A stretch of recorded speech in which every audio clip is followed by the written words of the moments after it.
చాలా చారిత్రాత్మకమైన రోజు ఇది. ఆంధ్రప్రదేశ్ 5 కోట్ల మంది ప్రజలు చాలా చారిత్రాత్మకమైన తీర్పిచ్చిన రోజు ఇది.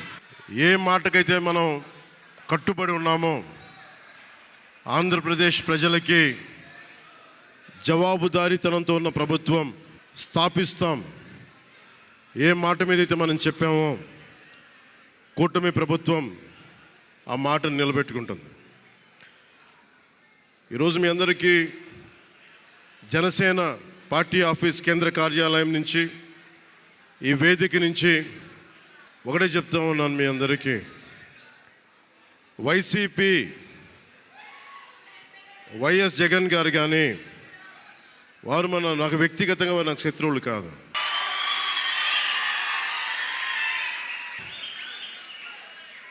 ఓడిపోయారు కదా అని చెప్పి వారిని ఇబ్బంది పెట్టడానికో హింసించడానికో ఈ విజయం కాదు.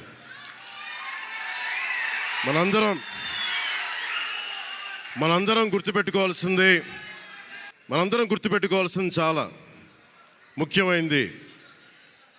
వైసీపీ పార్టీని భవిష్యత్తులో ఇబ్బంది పెట్టడానికి విజయం కాదు. 5 కోట్ల మంది ప్రజల పైన వారి భవిష్యత్తు కోసం పునాది వేయడానికి ఉన్న రోజులు ఇవి, అంతేగాని కక్ష సాధింపుల కోసం కాదు. మనందరం ముఖ్యంగా జనసేన పార్టీ నాయకులు కానీ, జనసేన మద్దతుదారులు కానీ, జనసేన వీర మహిళలు కానీ, జనసేన నాయకులు కానీ గుర్తుపెట్టుకోవాల్సింది, ఇది కక్ష సాధింపు సమయాలు కాదు. 5 కోట్ల మంది ప్రజల కోసం పనిచేసే సమయం ఇది. 5 కోట్ల మంది పైచులకు ఆంధ్రప్రదేశ్ విభజన జరిగినప్పటి నుంచి ఈ రోజు దాకా మనం నలుగుతూనే ఉన్నాం.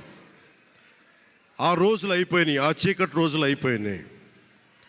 ప్రతి ఒక్కరం బాధ్యతతోటి భవిష్యత్తు తరాల కోసం బాధ్యతని భుజాల మీద వేసుకొని చాలా బాధ్యతాయుతంగా జవాబుదారీతనంతో కూడిన రాజకీయ ప్రభుత్వం, రాజకీయ మనకి ఆలోచన విధానం ఉంటుంది. నేను ఆలోచిస్తూ ఉన్నాను, ఏం మాట్లాడాలి ఈ రోజున అనుకుంటా ఉన్నాను. నా జీవితంలో ఎప్పటిదాకా విజయం తెలియదు నాకు.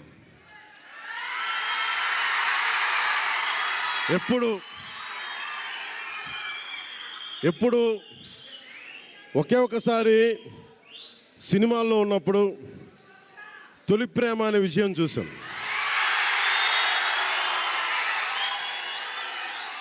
ఆ తర్వాత నాకెవ్వరు నేను విజయం సాధించానని కానీ, డబ్బులు వచ్చినాయని కానీ ఏ ఒక్క సినిమా విజయం చెప్పలే నాకు.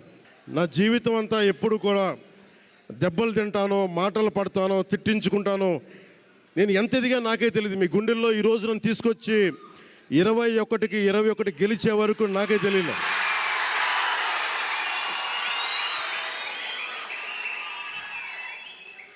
భారతదేశంలో 100కి 100% కొట్టామంటే జనసేన.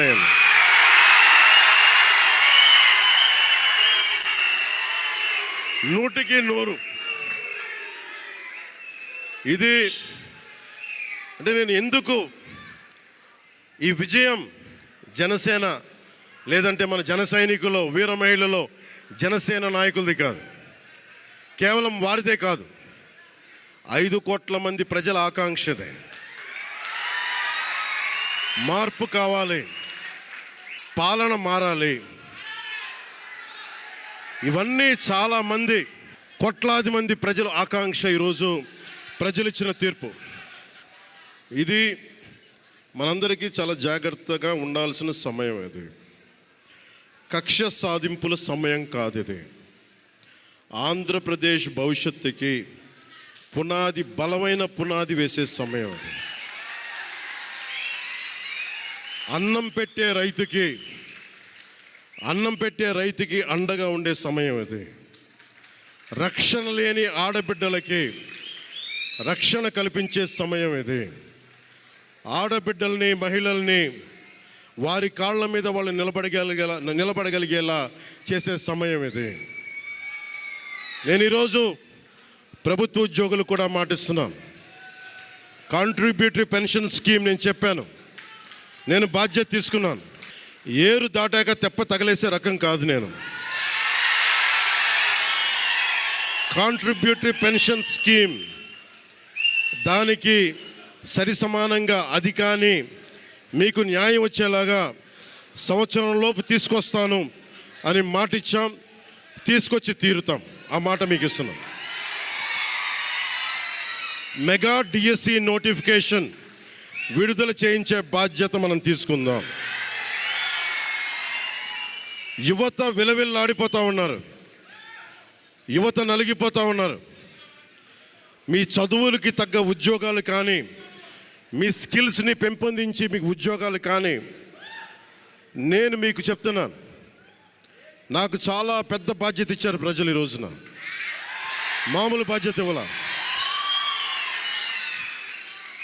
గెలిచింది, పోటీ చేసింది 21, 2 పార్లమెంట్లు గెలిచింది 100%. కానీ బాధ్యత ఎంత ఉందంటే 175 సీట్లు మనమే గెలిస్తే ఎంత బాధ్యత ఉందో అంత బాధ్యతతో మేము పనిచేస్తాం. యువత నలిగిపోయి నేను మర్చిపోలేదు. ఆడబిడ్డలు ఇబ్బంది పడిపోయారు, మేము మర్చిపోలే. సగటు మధ్యతరగతి మనుషులు నలిగిపోయారు. రోడ్లు వెయ్యలా, గుంతలు వేశారు, అరాచకం చేశారు.